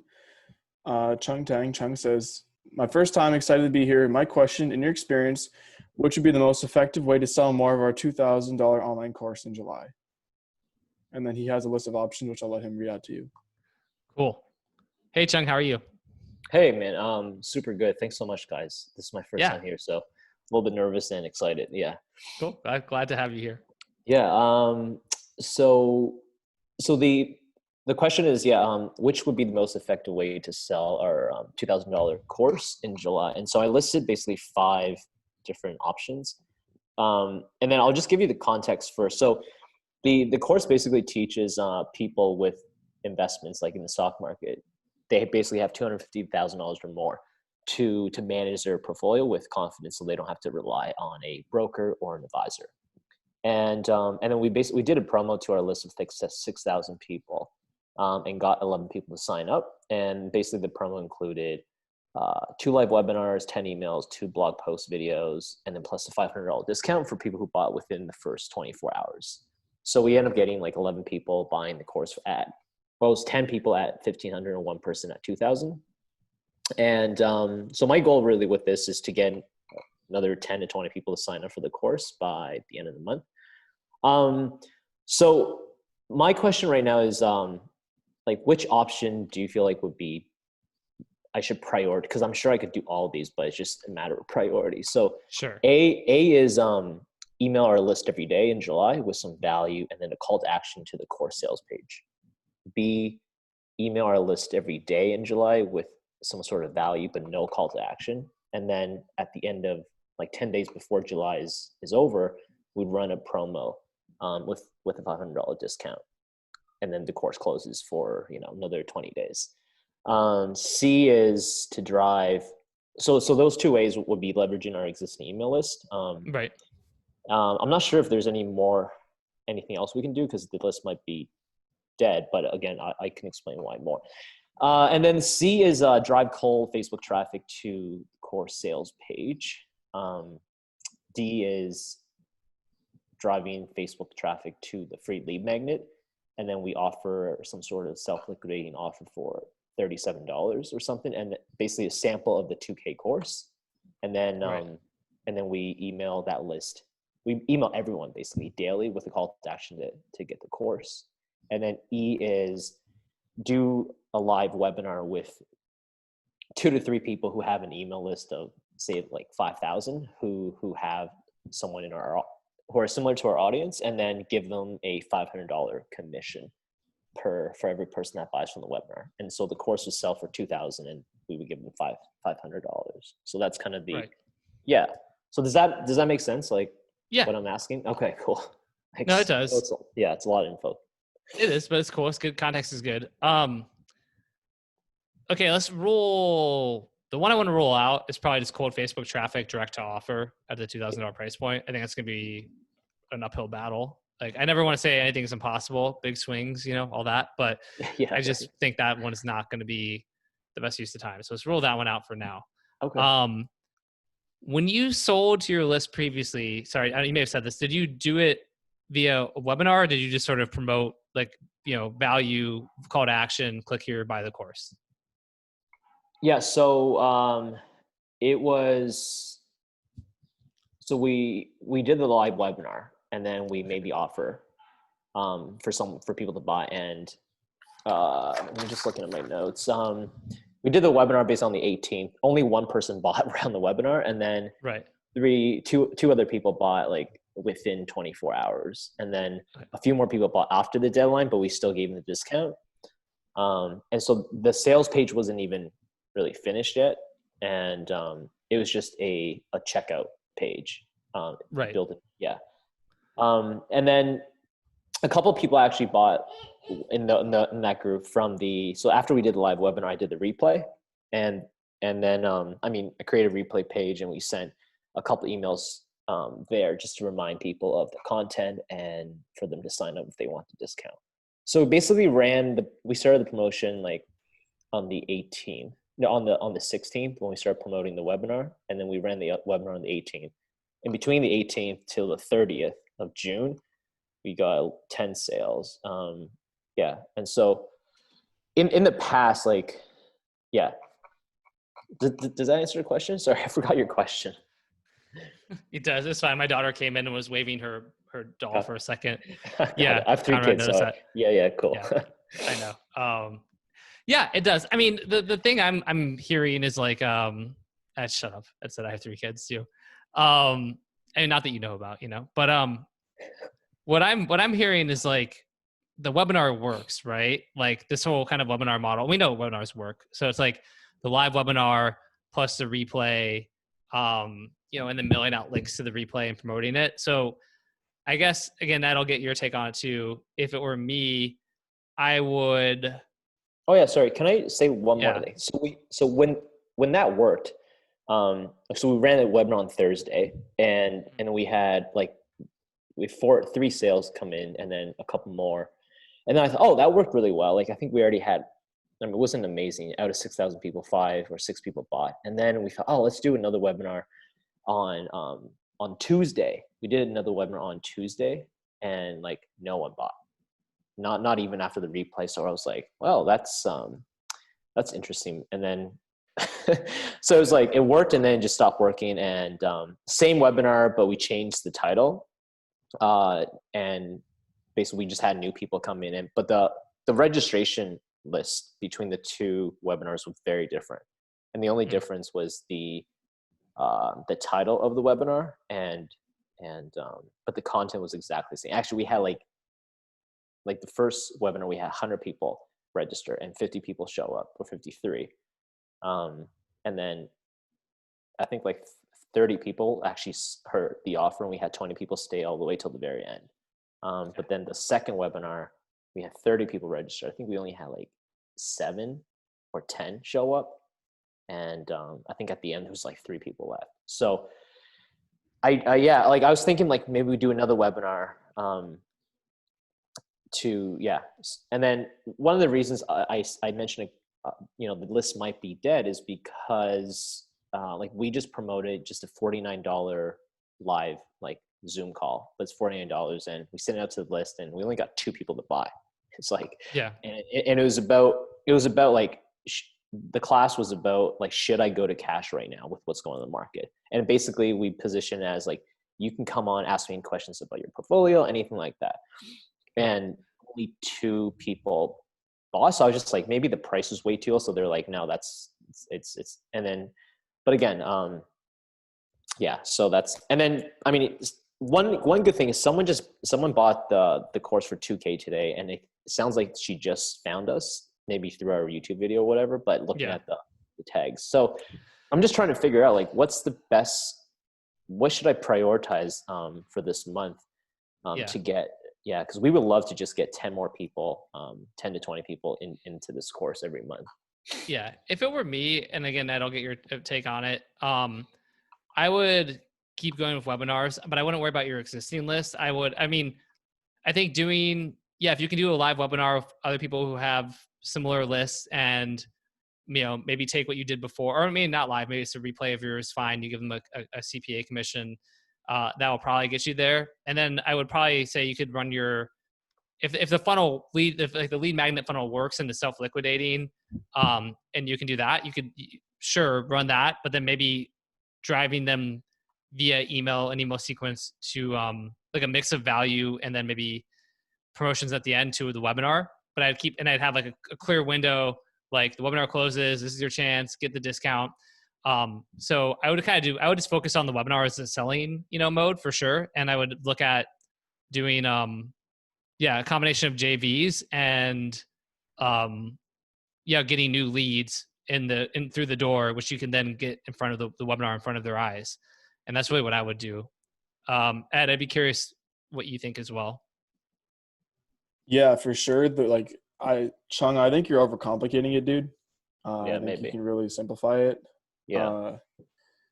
It sounds like your list is responsive. Also, it might not be a dead list. Like if you still have good open rates and stuff, because maybe I missed that. I don't think you mentioned that. It could just be it was a bad offer, market message mismatch. Who knows why only 2 people bought that? But I would definitely say to do the live webinar and kind of maybe like once or twice or something to your list. And then once you kind of have that dialed in, then you can start to go to affiliates, because one thing you don't want to do is have an offer that doesn't land. So you're saying once that once the webinar is converting okay, then find JV to drive traffic to the live webinar. Yeah. And the other thing is, did you send out a replay? Yeah. Yes. We did 2 replays for both live webinars. Okay. And did you do follow-up emails? Did you have phone salespeople for them to book a call with? Like what was your? Yeah, no, we didn't want to speak to anyone. And so everyone who bought was like without speaking to anyone. and well, I mean, before we were selling the same course, but it was like we would give financial advice, but this one didn't include financial advice, but that was 10,000, and we would book tons of calls on Facebook. But for some reason we just I think we only got like 1 sale a month for 10K, and we spent thousands on ads and a lot of opt-ins, a lot of book calls. But yeah, we just got tired of doing sales calls. And so it was really cool to see these 10 sales come in without talking to anybody. And so it just kind of validated that, hey, people are willing to, because only one person asked for us to call them, but we didn't. And we just sent out a Q&A video saying, hey guys, a lot of you have been asking me questions. So I recorded a video answering the most important questions. And then from that, they actually bought that person. And so, but just so, let me just recap kind of what I'm hearing you guys say so I understand. So the conversion piece is going to be to do a live webinar. And then at the end of the live webinar, offer some sort of deadline for them to act. So for example, maybe a $500 discount that we did. And then to get traffic. Don't do a discount, bro. Unless you want the price point to be $1,500, don't do a discount. Like, think about it, right? Like, imagine you go to your financial advisor and they're like, hey, if you act in the next 30 minutes, I'm gonna, instead of paying me $5,000 to your taxes this year, you only have to pay me $3,000. It's like, if it was that good, why are you discounting it? Yeah, got it. So then we would have to think of a reason why for I mean, we could offer one-on-one calls. I would honestly make it like it depends why. how interactive the program is. Like, hey, we only have space for 15 more people before we can't be that one-on-one. Yeah. Right. Okay. So like a reason around that. And make it legit. Don't be like BS fake scarcity. No, everyone hates that. Well, I mean, honestly, yeah, we could only, like, I was just doing the coaching call, and like to go through 10 people's questions, it took like almost 2 hours. And, okay. So the other thing is, and then to drive traffic using our email list for now.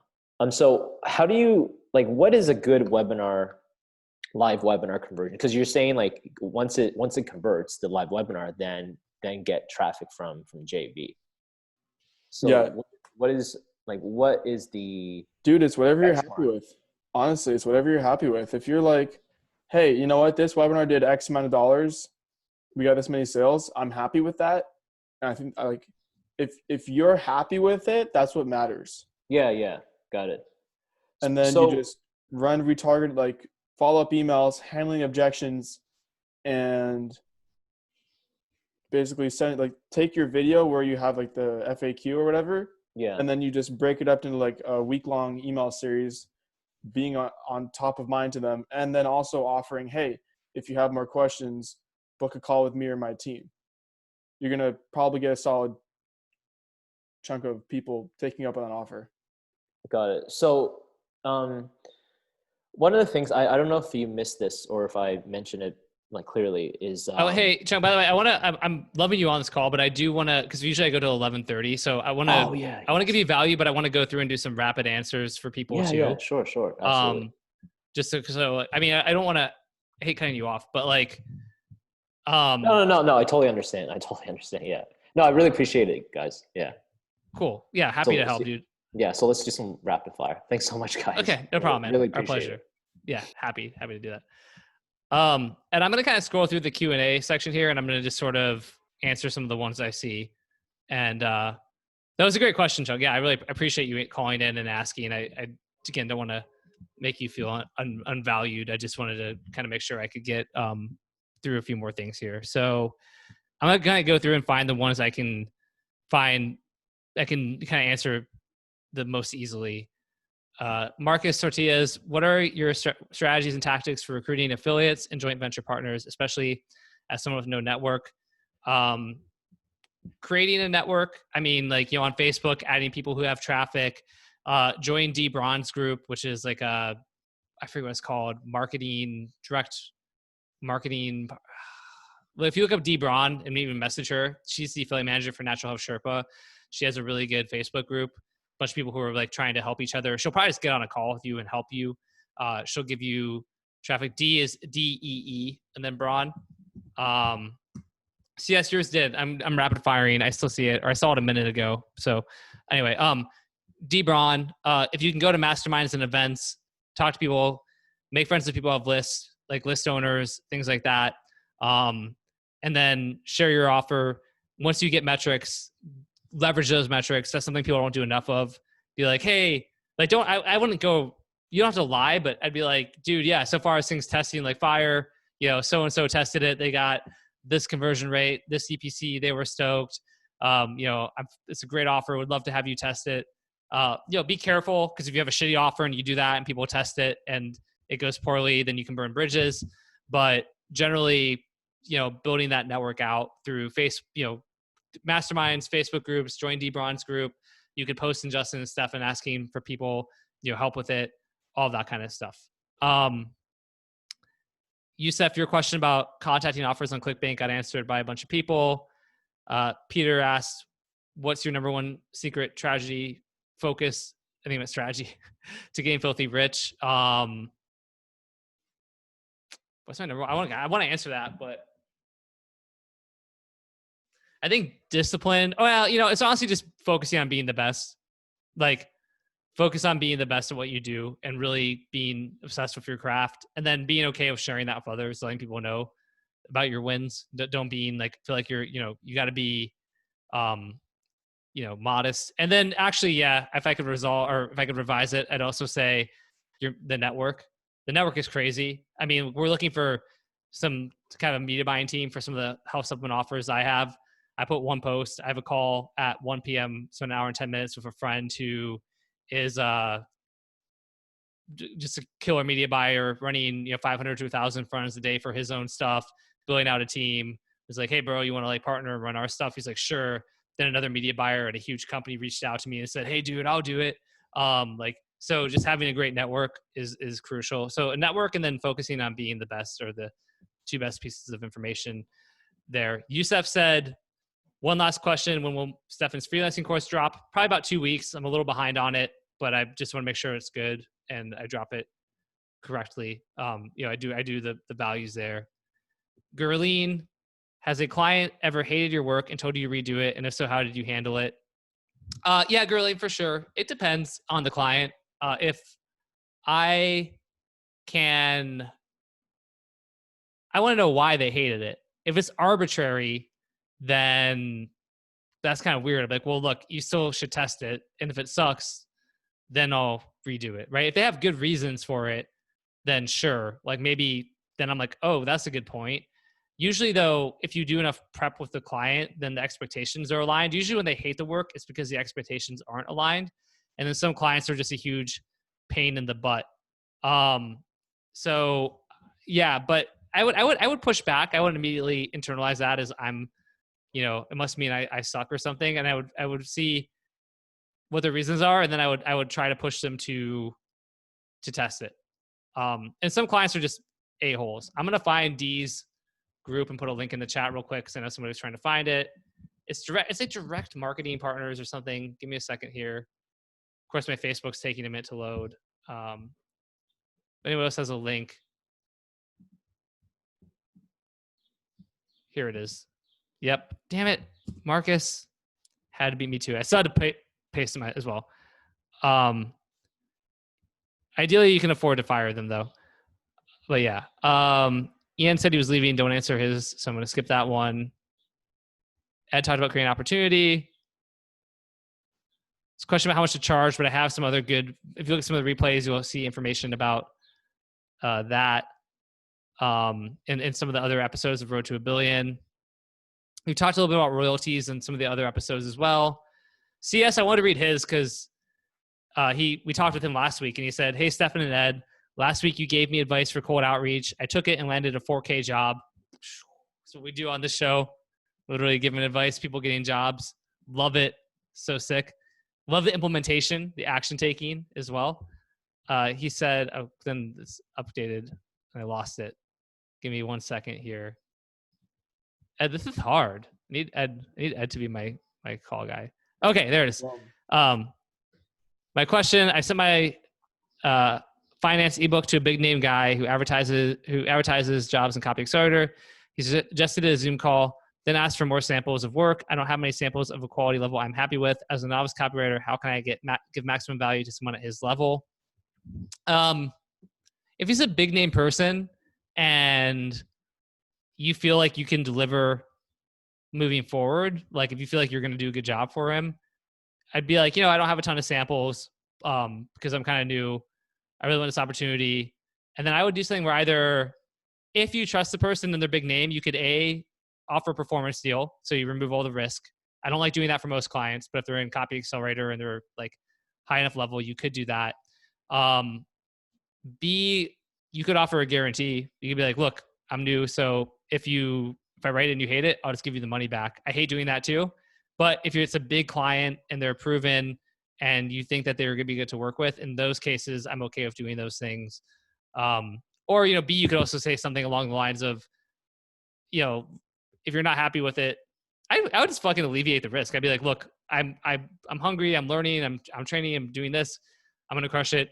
And, I've studied. I know I'm going to do well. But if I'm not, like, you don't pay me. And again, I won't do that for a random client off of the street, but if they're a big name client, then I'm open to doing that. So that's my stuff there.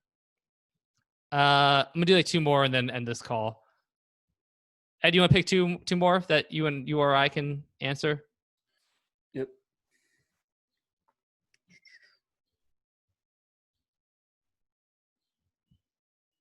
So from Scott Bell, what's a good way to structure royalties? Do you use step-up basis for better performance over a certain watermark? Yeah, way I'll do that a lot is like, one thing I'll do is, here's like the baseline. Like we agree that, Scott, if you would just type in the chat, if you're still on the call, is it a beat your control or a new offer? I'll answer both real quick, I guess. Scott's not so here. It's fine. For a beat your control, I would do like a, okay, here are the metrics I'm trying to beat. If I beat those metrics, then like one cool thing you can do is just like you get a percentage. So say that it's converting at 1% and they want to convert better. And you're like, okay, for every percent increase in the conversion rate, you give me X amount of dollars. So it could be $1,000 if you're me, or it could be $100, whatever. But so say it goes from 1% to 1.33%, then they pay you $3,300 or they pay you $33,000, depending on what you're charging, what that amount is, what you can get away with, who the client is, all that kind of stuff. That's a really nice way to sort of take a benchmark and then be like, based on that and the improvement, I get a bonus based on that improvement and a percentage increase. Another can be benchmarks on, okay, the goal is this. If we hit these metrics, then I get this bonus. So it's not a royalty, but a bonus. So I did this with a big name in our space recently. And we're like, okay, if it converts at 1.2% and the AOV is $100 for an info product, I get a $100,000 bonus. And if it goes to 2%, I get a $200,000 bonus on the conversion rate. And I did it for them. It's live and it's at $100 AOV, but it's at a 0.7% conversion rate. And instead of beating myself up about it, I'm like, okay, cool. I just got to do a new lead and headline, for sure get to 1% and get an extra $100,000. So that is a nice way of having some metrics, but you have to know what the metrics are and make sure they're reasonable and attainable. Because if you just, kind of pick arbitrary metrics that are impossible to hit, then you're never going to get the money, right? So it has to be something fair based on real data, either that they're giving you or your experience or whatever it is. And Ed, let's do one more. Give me one more. I've already picked the one I like, and I can answer it myself, actually. Do it. So it's from David Ryan. Quick question in the biz op niche. Do you think people today are more motivated to find something to make 10K a month or to how to make millions? So it depends. Yeah, I secretly just wanted the last word. That's right. It depends on the niche you're going after, but I'm going to go ahead and assume you're talking to people who are in their 9-to-5 job. A really interesting level of thinking that most people don't realize is your prospect cannot see themselves higher than one level above where they're at currently. So if you're making $30,000 a year, you would never be able to see yourself making $1 million a year. But if you were making $30K a year and someone said they could help you make $50K a year, that's only one level above where they are right now. So they can see that it's possible and they believe it's possible because it's within a realm of possibility. So going after more realistic numbers not only is less hype, it's also more believable and will increase your conversion rates by making it more attainable. Yeah. That's really good advice from Ed, by the way. That's like very, very, very, very, very, very good. And exactly right. Unless you're in this or this group, and then, then you believe that you can go from 50,000 to $1 million. But for the average person who's working, their job they don't like, they don't believe that, right? They don't have the right mindset. They don't have the right people, the right influences, the right mentorship, any of that kind of stuff. And so yeah, for those people, that's really, really valuable advice. And with that being said, we're going to wrap up. I feel like I talked really fast while I was trying to go through the Q&As to answer as many as I could, but it was rapid fire, and you got to talk rapidly during rapid fire. But everybody, thank you guys so much, guys and gals, for attending. As always, it's a pleasure. I have so much fun doing this. If I didn't get to your question, I'm sorry. We'll get to it next week. But please, keep coming back. I do this for everybody. It's obviously there's no motive on it. And just have a great rest of your week. And we will all be talking next week, hopefully. Thanks, everybody. Thank you, Ed, as well. I appreciate it.